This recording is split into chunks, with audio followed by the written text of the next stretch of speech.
다 같이 사도신경 고백하심으로 새벽 예배를 드리도록 하겠습니다. 나는 전능하신 아버지 하나님 천지의 창조주를 믿습니다. 나는 그의 유일하신 아들 우리 주 예수 그리스도를 믿습니다. 그는 성령으로 잉태되어 동정녀 마리아에게서 나시고 본디오 빌라도에게 고난을 받아 십자가에 못 박혀 죽으시고 장사된 지 사흘 만에 죽은 자 가운데서 다시 살아나셨으며 하늘에 오르시어 전능하신 아버지 하나님 우편에 앉아 계시다가 거기로부터 살아있는 자와 죽은 자를 심판하러 오십니다. 나는 성령을 믿으며 거룩한 공교회와 성도의 교제와 죄를 용서받는 것과 몸의 부활과 영생을 믿습니다. 아멘. 다 같이 찬송가 96장을 함께 부르겠습니다.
다 같이 북부 가족이 드리는 새벽 기도문으로 함께 기도하겠습니다.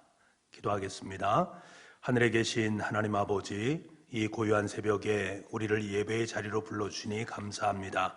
지금 이 시간 예수 그리스도의 보혈을 의지하여 은혜의 보좌 앞으로 나아가오니 우리 기도를 받아 주옵소서.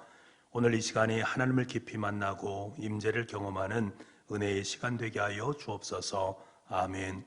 교회의 주인이신 하나님 아버지, 교육자들에게 성령 충만함과 지혜와 건강과 말씀의 능력을 주옵소서. 장로님들에게 지도력과 판단력을 허락하시고 안수 집사님들이 즐거운 마음으로 헌신하게 하여 주옵소서. 권사님들이 기도와 섬김의 사명을 잘 감당하게 하시고 집사님들이 기쁜 마음으로 봉사하게 하여 주옵소서. 구역자님들이 목자의 마음으로 구역원을 섬기게 하시고 교회학교 교사들에게 가르치는 은사를 부어 주옵소서. 찬양대원들이 아름다운 목소리로 영감 있는 찬양을 하게 하시고 각 팀들이 연합하여 하나님의 영광을 드러내게 하여 주옵소서. 병들어 고통받는 환우들에게 치료의 은총을 베풀어 주시고 온전하게 하여 주옵소서. 아멘. 우리 가정을 사랑하시는 하나님, 북부의 모든 가정이 믿음의 명문가가 되게 하여 주옵소서. 남편들은 믿음의 본이 되며 아내들은 기도와 사랑으로 화목한 가정을 이루게 하여 주옵소서. 자녀들은 차세대의 지도자로서 비전으로 살게 하시고 좋은 직장과 좋은 만남의 복을 더하여 주옵소서. 믿지 않는 가족들을 구원하여 주시고 사랑으로 하나 되게 하여 주옵소서. 아멘. 북북교회의 비전을 허락하신 하나님 아버지, 북북교회가 예배의 감격이 살아있는 예배 공동체, 사람의 소망이 함께하는 교육 공동체, 복음으로 세상을 변화시키는 선교 공동체, 사귐의 행복이 넘치는 친교 공동체, 성김의 기쁨을 누리는 봉사 공동체가 되게 하옵소서. 온 성도가 뜨겁게 기도하고 기쁨으로 전도하여 500명의 일꾼을 허락하여 주옵소서. 김기환, 김행란, 김홍명, 김경열, 이익상 선교사님의 가정을 지켜주시고 선교지마다 복음의 열매가 가득하게 하여 주옵소서. 아멘. 우리 민족을 사랑하시는 하나님, 예수님의 마음을 품은 정치, 경제, 사회의 지도자들을 세워 주옵소서. 북한의 지하교회 성도를 지켜주시고 분단된 민족이 하나 되게 하여 주옵소서. 한국교회에 부흥을 주시고 하루속히 그리스도의 계절이 오게 하여 주옵소서. 예수 그리스도의 이름으로 기도드립니다. 아멘. 오늘 이 새벽 우리에게 허락하신 하나님의 말씀은 마가복음 14장 1절부터 26절까지의 말씀입니다. 마가복음 14장 1절부터 26절까지 말씀, 구약성경 79쪽에 있습니다. 우리 함께 1절부터 26절까지 읽도록 하겠습니다. 이틀이 지나면 유월절과 무교절이라 대제사장들과 서기관들이 예수를 흉계로 잡아 죽일 방도를 구하며 이르되 밀란이 날까 하노니 명절에는 하지 말자 하더라. 예수께서 베다니 나병 환자 시몬의 집에서 식사하실 때에 한 여자가 매우 값진 향유 곧 순전한 나드 한 옥합을 가지고 와서 그 옥합을 깨뜨려 예수의 머리에 부으니 어떤 사람들이 화를 내어 서로 말하되 어찌하여 이 향유를 허비하는가? 이 향유를 300데나리온 이상에 팔아 가난한 자들에게 줄 수 있었겠도다 하며 그 여자를 책망하는지라. 예수께서 이르시되 가만두라. 너희가 어찌하여 그를 괴롭게 하느냐? 그가 내게 좋은 일을 하였느니라. 가난한 자들은 항상 너와 함께 있으니 아무 때라도 원하는 대로 도울 수 있거니와 나는 너희와 항상 함께 있지 아니하리라. 그는 힘을 다하여 내 몸에 향유를 부어 내 장례를 미리 준비하였느니라. 내가 진실로 너에게 이르노니 온 천하에 어디서든지 복음이 전파되는 곳에는 이 여자가 행한 일도 말하여 그를 기억하리라 하시니라. 12 중에 하나인 가룟 유다가 예수를 넘겨주려고 대제사장에게 하매 그들이 듣고 기뻐하여 돈을 주기로 약속하니 유다가 예수를 어떻게 넘겨줄까 하고 그 기회를 찾더라. 무교절의 첫날 곧 유월절 양 잡는 날에 제자들이 예수께 여짜오되 우리가 어디로 가서 선생님께서 유월절 음식을 잡수시게 준비하기를 원하시나이까 하매 예수께서 제자 중에 둘을 보내시며 이르시되 성내로 들어가라. 그리하면 물 한 동이를 가지고 가는 사람을 만나리니 그를 따라가서 어디든지 그가 들어가는 그 집 주인에게 이르되 선생님의 말씀이 내가 내 제자들과 함께 유월절 음식을 먹을 나의 객실이 어디 있느냐 하시더라 하라. 그리하면 자리를 펴고 준비한 근 다락방을 보이리니 거기서 우리를 위하여 준비하라 하시니 제자들이 나가 성내로 들어가서 예수께서 하시던 말씀대로 만나 유월절 음식을 준비하니라.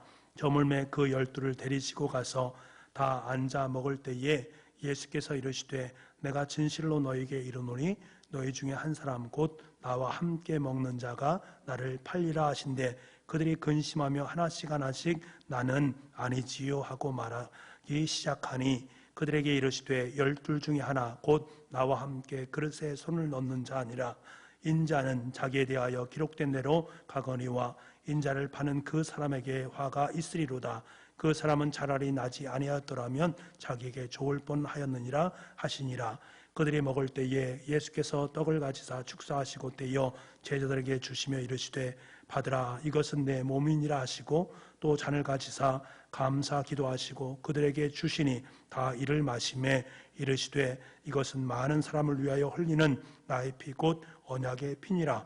진실로 너에게 이르노니 내가 포도나무에서 난 것을 하나님 나라에서 새 것으로 마시는 날까지 다시 마시지 아니하리라 하시니라.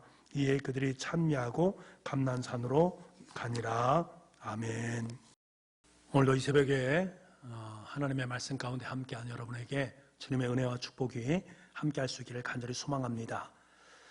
예루살렘에 입성한 예수님과 동행했던 제자들은 무교절 첫날이 되자 유월절 음식을 준비하고 있습니다. 우리 1절 말씀을 보게 되면 무교절 첫날, 이날을 유월절 양 잡는 날로 표현되는 것을 봅니다. 유월절은 니산월 14일을 의미합니다. 이날부터 무교절 7일을 지키게 되는데요. 그런데 사실은 유월절 양을 잡는 날로부터 무교절이 시작되니까 통상적으로 보게 되면 8일을 지킨다라고 보면 됩니다. 오늘 본문 12절을 보게 되면 무교절 첫날, 곧 유월절 양 잡는 날로 되어 있습니다. 그러니까 이날이 바로 니산월 14일에 해당되는 날입니다. 예수님께서 나귀의 새끼를 타고 예루살렘에 입성하실 때에 많은 사람들이 예수님께 호산나라고 외쳤습니다. 이때부터 제사장들과 서기관들은 예수님을 잡을 좋은 기회라고 여겼던 것 같습니다. 유월절과 무교절이 시작하기 이틀 전에 대제사장들과 서기관들이 예수님을 잡아주길 방도를 구했지만 그들이 예수님을 체포는 하지 않았습니다. 왜 체포하지 않았을까? 무교절에 만약 이런 일이 벌어지게 된다면 예수님을 믿고 따르는 사람들에 의해서 밀란이 일어날 것이 염려되어져서 그렇게 했습니다. 그러니까 그런데 생각해 보면 진짜 이유는 이것이 아니다. 왜? 아직 하나님께서 정하신 때가 미치지 못했기 때문이다. 다시 말하면 하나님의 때가 아니었기 때문에 하나님께서는 그것을 뒤로 미루어 놓으신 것입니다. 예수님께서 제자들과 함께 유월절 만찬을 가셔야만 했습니다. 예수님께서는 이 땅에 오신 목적 중에 가장 중요한 목적이 피 흘림의 제물이 되기 위함 아니겠습니까? 그래서 유월절을 앞두고 예루살렘에서 동쪽으로 약 2.7km 떨어진 베다니에서 한 여인이 값진 향유 한 옥합을 깨뜨려서 예수님의 머리에 향유를 부으신 것이 예수님의 장례를 준비한 것이다 라고 말씀을 하지 않았습니까? 예수님께는 친히 유월절이 어린 양이 되셔서 어린 양이 피로써 죽을 자들을 살리시고 그러기 위해서 모든 것을 준비해 놓으셨음을 암시해 주는 말씀입니다. 예수님께서는 참으로 신비로운 과정을 통해서 제자들로 하여금 예루살렘 성전 내에서 방을 준비하라라고 말씀을 하십니다. 그래서 예수님의 제자 중 2명을 성내로 보내지 않습니까? 그들에게 13절과 14절 말씀에 이렇게 해서 보냅니다. 13절 14절입니다. 예수께서 제자 중에 2를 보내시며 이르시되 성내로 들어가라. 그리하면 물 한 동이를 가지고 가는 사람을 만나면 그를 따라가서 어디든지 그가 들어가는 집주인에게 이르되 선생님의 말씀이 내가 내 제자들과 함께 유월절 음식을 먹을 나의 객실이 어디 있느냐 하시더라 하라. 그렇게 하면 그 주인이 자리를 펴고 준비한 큰 다락방을 보여줄 것이고 거기서 그 주인이 예수님과 제자들을 위해서 모든 것을 다 준비해 놓을 것이다 라고 말씀을 하고 있습니다. 여러분 얼마나 신비로운 일이 벌어지고 있습니까? 복음에서 어디에도 그 주인이 누구인가 라는 것에 대해서 언급을 하지 않았습니다. 그 주인이 그 전날 밤에 하나님으로부터 무슨 계시를 받았는가, 아니면 그 주인이 예수님을 아주 존경했던 사람이었는가, 이런 부분에 있어서는 일체 성경에는 언급을 하지 않고 있습니다. 예수님께서는 제자들이 그 주인집을 갈 수 있도록 물동이를 든 종을 만나게 하셨다라는 것으로 이 모든 것을 다 이야기하고 있습니다. 여러분 그런데 생각해 보십시오. 사실 예루살렘 성 안에 물동이를 가고 있는 이 구간은 여인들이 얼마나 많이 있겠습니까? 한둘이 아니었을 것입니다. 니산월 14일 유월절 양을 잡는 기간이었기 때문에 물동이에 물을 넣어서 양을 씻어야 되는 그러한 일도 있지 않겠습니까? 이러한 일을 하기 위해서 얼마나 많은 사람들이 물동이를 가지고 다녔겠습니까? 그리고 유월절 음식을 준비하기 위해서 얼마나 많은 사람들이 이것을 소유했겠습니까? 그런데 예수님께서는 제자들이 물 한 동이를 가지고 가는 그 사람을 절묘하게 만나게 해 주셨다라는 것들, 게다가 그 종의 주인의 마음을 움직여서 유월절 음식과 객실을 준비하도록 만들어 놓으셨다라는 사실, 너무나도 신비한 사건임을 우리는 알 수가 있는 것들이지요. 이러한 신비로운 방법을 통해서 예수님께서 유월절을 준비하게 하셨다라는 것입니다. 그것을 성경에는 조목조목 다 기술하고 있습니다. 왜 그러셨을까? 이것이 그만큼 중요한 것이기 때문에 그렇습니다. 예수님에게 있어서 유월절 식사는 대단히 중요한 일이기 때문에 이것에 대한 부분을 하나하나 다 기술하고 있는 것을 보게 됩니다. 예수님께서는 발효되지 않은 빵, 다시 말하면 무교동병을 들어서 축사하시고 떼어서 제자들에게 나누어 주십니다. 그리고 말씀하십니다. 받으라, 이것은 내 몸이니라. 또 잔을 가지사 감사 기도하시고 제자들에게 주시고 말씀하십니다. 이것은 많은 사람을 위해서 흘린 바 곧 나의 피, 곧 언약의 피니라 라고 말씀을 하고 계십니다.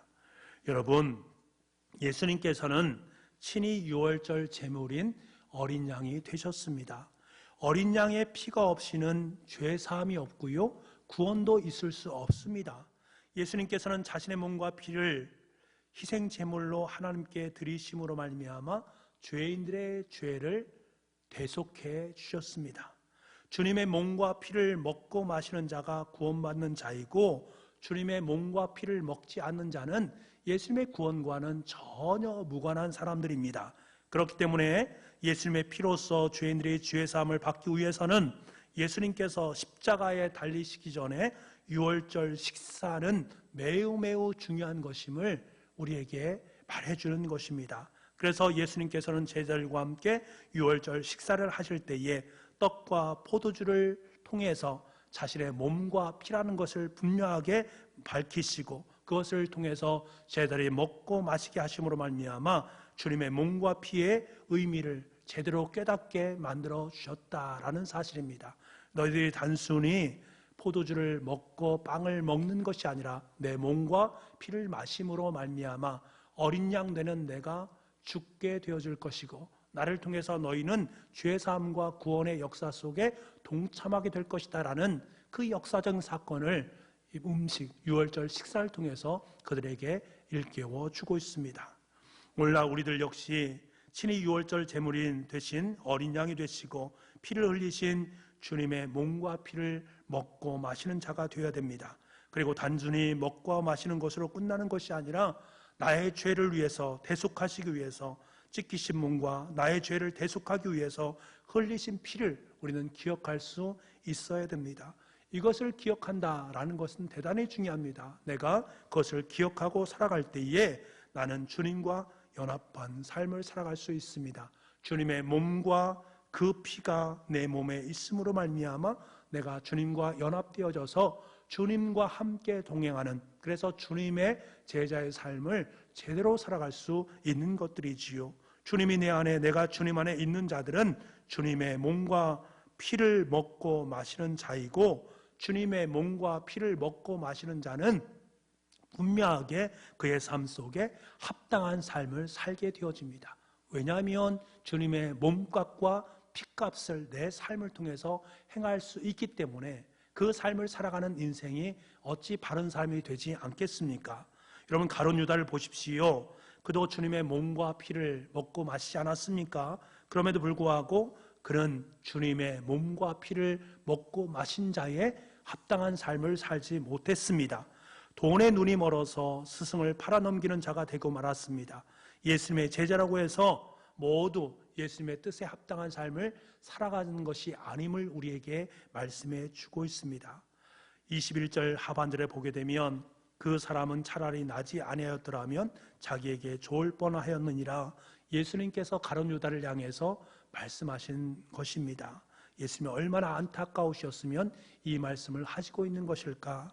그렇다면 우리는 어떠한가? 내가 진정한 그리스도인이요, 내 삶 속에 이미 주님의 몸과 피가 흐르고 있다면 과연 나는 주님의 몸과 피에 합당한 그리스도인의 삶을 살고 있는가? 주님의 뜻에 합당한 인생을 살고 있는가? 내 자신에게 질문을 던질 수 있어야 됩니다. 고린도전서 11장 27절 말씀을 보게 되면 뭐라고 말씀하는가? 그러므로 누구든지 주의 떡이나 잔을 합당하지 않게 먹고 마시는 자는 주의 몸과 피에 대하여 죄를 짓는 것이다. 주의 떡이나 잔을 합당하지 않게 먹고 마시는 자는 뭐라고요? 주의 몸과 피에 대해서 죄를 짓는 것이다. 내 인생 속에 죄를 덧입는 것이다 라는 것을 말씀하고 있습니다. 이것은 무엇을 말씀합니까?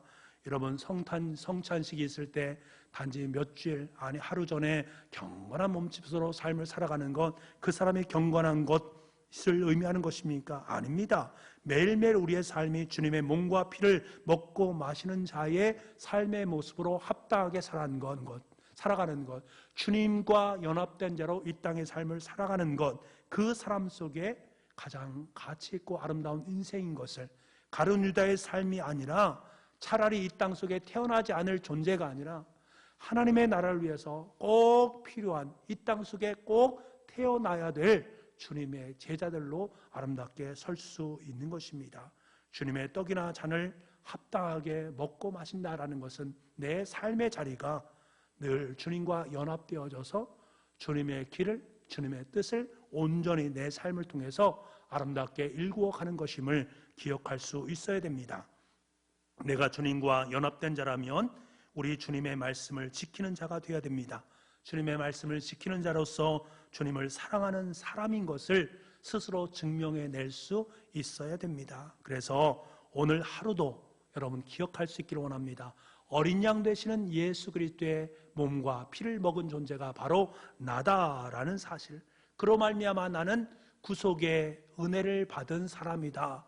내 죄의 모든 것은 도말되었고 이제 깨끗한 의인으로 이 땅의 삶을 살아가는 존재다. 그리고 주님을 사랑하는 자로서 주님의 말씀을 지켜서 날마다 내 삶의 자리가 바른 신앙의 삶의 모습으로 만들어가는 존재다. 이 사실을 꼭 기억하면서 오늘 하루도 주님을 사랑하는 자로, 주님의 말씀에 순종하는 자로 멋지고 아름다운 바른 신앙의 인생으로 저와 여러분이 귀하게 세워질 수 있는 복의 하루가 될 수 있기를 간절히 소망합니다. 기도하겠습니다. 하나님 아버지, 예수님을 어린 양 피 흘림의 희생제물이 되게 하셔서 죽어야 될 저희들을 살리게 하시고 자녀 삼아 주신 것 너무나 감사합니다. 주님의 몸과 피를 먹고 마시는 자, 주님의 제자라고 자부하면서 가룟 유다처럼 돈과 물질의 눈이 어두워서 주님을 배반하는 인생이 되지 않도록 주님 역사하여 주옵소서. 항상 주님께서 주신 말씀 안에서 주님의 뜻에 합당한 자로 살아갈 수 있는 우리가 되게 하여 주옵소서. 모든 말씀을 예수님의 이름으로 기도하옵나이다. 아멘. 우리 다 같이 찬송가 265장을 찬양하겠습니다.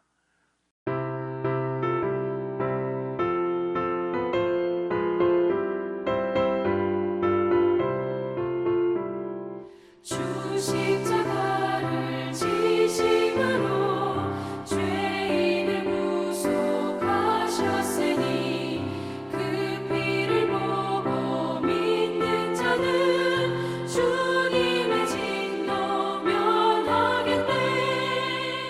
내가 그 피를 유월절 그 양의 피를 볼 때에 내가 널 넘어서 가리라.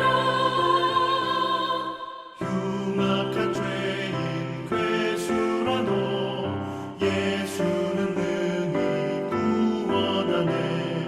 온몸을 피에 담글 때에 주님의 진노 면하겠네.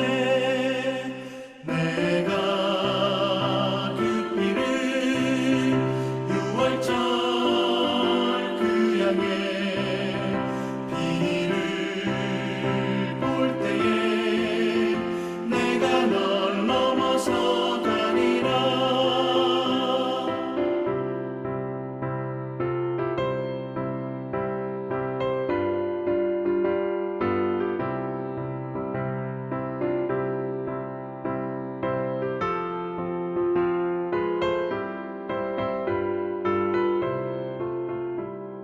심판할 때에 모든 백성 행하는 대로 보응받네. 주님의 피로 죄 씻으면 주님의 진노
우리 함께 음악에 맞춰서 이렇게 기도했으면 좋겠습니다. 하나님, 어린 양 되시는 예수 그리스도의 피 흘리심과 또 그를 통해서 내가 구속받고 내가 의인된 삶이 되었고 내가 예수님의 자녀가 되었다라는 사실을 기뻐할 수 있는 이 시간 될 수 있도록 주님 도와주옵소서. 가룟 유다처럼 돈과 물질에 눈이 어두워서 주님을 배반하지 않는 자가 되게 하여 주옵소서. 항상 주님의 말씀을 마음속에 품고 주님의 뜻에 합당한 자로 살아갈 수 있도록 주님 은혜 덧입혀 주옵소서.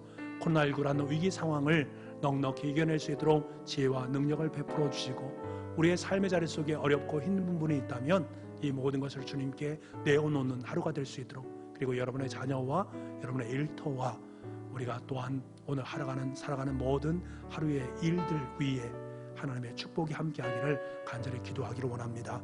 음악에 맞춰서 기도하시고 마지막에 주기도문으로 예배를 마치면 되겠습니다. 오늘도 주님 안에서 참된 승리를 누릴 수 있는 저와 여러분 될 수 있기를 소망합니다.